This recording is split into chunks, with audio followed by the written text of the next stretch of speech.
Yeah. And by the way, family, this is not to disrespect anybody, but what the fuck is the Akashic Records? Let's talk about it. Let's talk about it. Go ahead, Shawn. All right. Where pseudos go to get the information.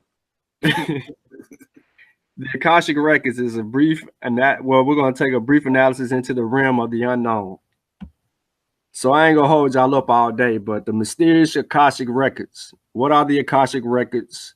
Where are they located? And who introduced the world to these records? So I asked 3 questions, and we're going to try to get some answers to those 3 questions today. All right, so here's my hypothesis. The Akashic Records are something mythical that is rooted in East Asian influences. When I think of records, I think of something physical that has been produced and can be physically obtained. If the Akashic Records are real, we should be able to produce these records and find out the true origin of these records. If Africans introduce the Akashic Records to the world, then we should be able to find this in oral and written sources. In theosophy and anthroposophy, the Akashic Records are a compendium of all human events, thoughts, words, emotions, and intent ever to have occurred in the past, present, or future. They are believed to be theosophists to be encoded in a non-physical plane of existence known as the etheric plane, whatever plane that is. There are anecdotal accounts, but there is no scientific evidence for the existence of the Akashic Records. Akasha, Akashe, and however it is written in the Sanskrit word for aether or atmosphere. Now, Akasha is a Sanskrit. It is a term for either space or ether in traditional Indian cosmology, depending on the religion. The term has also been adopted in Western occultism and spiritualism in the late 19th century. In Hindustani, Nepali, Bengali, Marathi, Kannada, Telugu, Tamil, it means sky. In many modern Indo-Aryan languages and Dravidian languages, the corresponding word, often rendered Akash, retains a generic meaning of sky. To the right of the screen, you see the image for the source. According to the Oxford English Dictionary, the earliest mention in the English language of Akasha or Akashic appears in essays on the religion and philosophy of the Hindus in 1837 by Henry Thomas Colebrook. Remember that name, that's one name. Colebrook, an Englishman, went to India in the early 1800s and worked as a judge within the British colonial legal system. He became fascinated with India, its religions, culture, and people. He learned Sanskrit and was one of the first Europeans to translate Hindu manuscripts into English. Returning to England in the mid-1830s, Colebrook helped to found the British Royal Asiatic Society, a leading, though at times periodical force in bringing all things Asia into British society. In his book essays, Colebrook discusses the various darshanas or schools of Hindu philosophy and describes each school views of Akasha as the ethereal fluid accompanying space. The first Western person mentioning the records was Helena Petrovna Blavatsky, H.P. Blavatsky, in 1831 through 1889. Through her theosophical doctrine, Blavatsky claimed to have spent an intensive period of study with Tibetan monks and called the record simply Akasha. The theosophy defines Akasha as the primordial substance that includes all the vital force. Despite this, only in the early 20th century, pioneers in metaphysical studies like Alice Bailey, Manly P. Hall, and Charles Ledbetter and Annie Besant introduced the term Akashic Records for the first time. The Sanskrit term Akasha was introduced to the language of theosophy through H.P. Blavatsky. This is redundant, who characterized it as a sort of life force. She also referred to indestructible tablets for the astral light, record both the past and future of the human thought and action, but she did not use the term Akashic.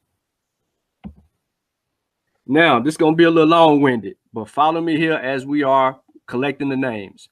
Edgar Cayce, also known as the Sleeping Prophet, popularized the Akashic record concept through his soul reading. Cayce had grown up in a Catholic Christian faith, and he was a modest man. When he was a child, he saw spirits and other entities, and his mother encouraged him to maintain his abilities, which accompanied him in all his life. He began to read the soul by accident, when in order to cure a chronic throat disorder, he got to a state of hypnosis. After this, he realized he was able to fall into a deep trance state that from which he could read and even heal people. Furthermore, Casey was channeling several interesting information regarding astrology. He explained how astrology could be used as a tool to gain self-understanding, and in his view, its goal was for us to gain soul growth and understanding the use of direction of our free will in expressing our drives, goals, and energies. He saw astrology as a way for us to see that we are the integral part of an ecosystem within our cellular system. In 1936, in a life reading for a woman from Canada, Casey clearly explained astrology's objective in relation to our own soul experience. Considering then life, a soul, an entity as continuous stream of experience, and the activities in the earth plane as a lesson that is learned by entity, the experience through astrological sojourns become rather as digesting or assimilating of that which has been experienced or gained and lessened. He is also responsible, which I'll mention later, for some stuff that ends up in ancient Egypt. In these records, everything's encoded, therefore you can find every information about a phenomenal or transcendental experience and knowledge. Just as there are various specialties in the libraries, there are various Akashic records for everything. So there you can find knowledge about us humans, everything around us, planets, earth, minerals, animals, air, and many more.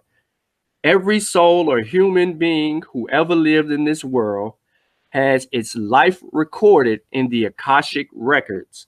Anyone can access the record of another man if he knows how to do it properly. Hence, almost every ancient cultures, Indians, Tibetans, Moors, Chinese, Hebrews, Christians, Mayans, and many more, believe that every human's life was recorded in a big book of life. Also, every event and every experience of every soul that ever lived, this huge job seems impossible to realize even with modern technology. To understand the Akashic records in this historical context, there are many ideas to incorporate.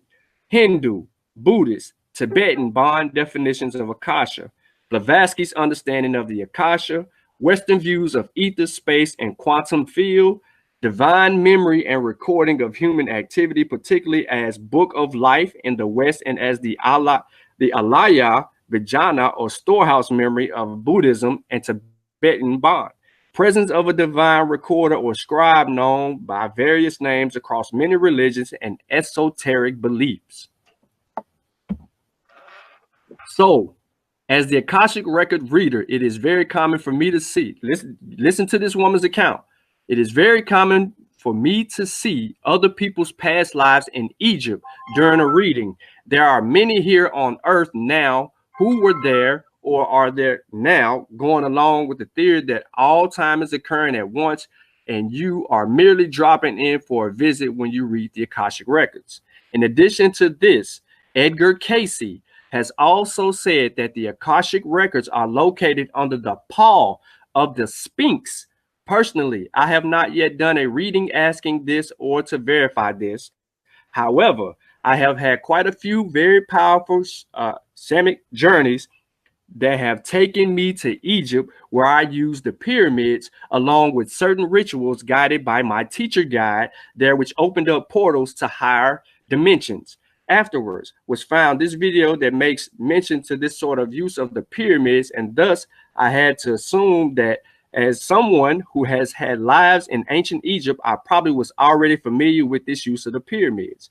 I will also admit that the place I was taken to in that journey fell beyond life here on earth as we know it in day to day, and I feel I died and left my body briefly, a self-induced NDE of sorts. Let's continue.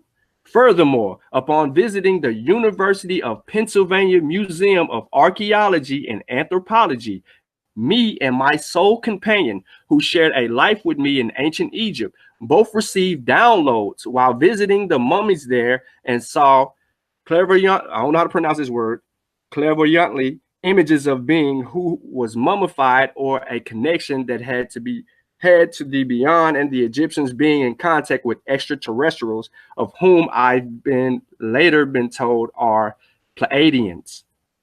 This is her account. She went to the University of huh? Oh, she's saying she's using it to clairvoyance. That's funny, yo. Yeah. That's funny. Yeah, hold on, Garfield. Hold on. Helen Blavatsky, the fraudulent medium who started the cult of theosophy, began incorporating Hindu and Vedic concepts into her system of belief, and she proposed several layers of cosmic consciousness that filtered knowledge downward from the other realms to the earth. She did not, however, use the term Akashic records. She discussed instead Akasha as a substance, like the astrolight or the Kabbalah, which is itself synonymous with all the time, all space, and all of the soul. Though even she was not entirely consistent in her use of the word, the secret doctrine, she states that it is not ether, but it and ether are one substance, like God and Jesus. At any rate, she doesn't talk about the Akashic records as such. They are extrapolated from Akasha. Okay. Now, at the end of the 19th century, the Theosophists, who had moved their center of operations from the United States to India, were increasingly relying on Hindu and Vedic material to generate new elaborations of Blavatsky's secret doctrine, which had been about equally divided into Eastern and Western mysticism. Here is where the Akashic records originates. Helen Blavatsky had proposed that there was an etheric plane in which the etheric body existed outside of space and time. According to Theosophists, the etheric plane vibrated in tune with the material plane as a parallel universe, one of matter and the other of spirit. So if Akasha was of the same substance as ether, but more refined than ether, then surely there must be an Akashic plane above or beyond the etheric plane. Indeed, Blavatsky has suggested as much. If one of the etheric plane there were inter-etheric intelligences, Blavatsky's name for angels, then the Akashic plane must have its own wisdom too. Reading about Hindu belief that Chitragupta kept records of all the sins and virtues, the deeds and actions of the men on earth, later Theosophy suggests that a godlike being kept records of the past of the Akashic plane. On the Akashic plane, supposedly the conscious memory of the logos of our system was imprinted according to Bertram Keithley, a major theosophical figure. This logo is a divine being, the collective being. There are one for each planet. As he continues, other than anecdotal eyewitness accounts, there is no evidence of the ability to astral project, the existence of other planes, or the Akashic records. Notice the source to the side, Pseudoscience, a critical encyclopedia by Regal. My conclusion, due to the lack of evidence to scientifically scrutinize just what exactly the Akashic records are and how to access them, I am left here to conclude that I can only provide its origins, its influences, and those who actively have transferred this information from one generation to the next. Since the Akashic records can only be accessed through some supernatural, metaphysical, outside of nature experience, it would be justifiable for me to say that anyone teaching, mentioning, and claiming these records exist must access them and provide the data from that outside source and demonstrate. H. P. Blavatsky, Edgar Cayce, and a host of other Europeans are the main conspirators of this information, as it is heavily taught in theosophical occultist schools of thought and others who use metaphysical as the end game to argue experience. This is merely just an admixture of all spiritual beliefs from numerous parts of the globe, passed off as hidden knowledge only experienced by those who know how to access the records. Here are some additional sources. You can go back when you watch this, pause the video, screenshot it, move on. Here are some occult images of the past. We have the alleged mysteries of the supernatural laid bare before your very eyes. Then we have a courage advanced lessons in clairvoyance and the occult powers. And then we have the ancient knowledge believed lost to the world can now be yours. These are all the things that they printed in these newspapers. And oh yeah, we won't smoke.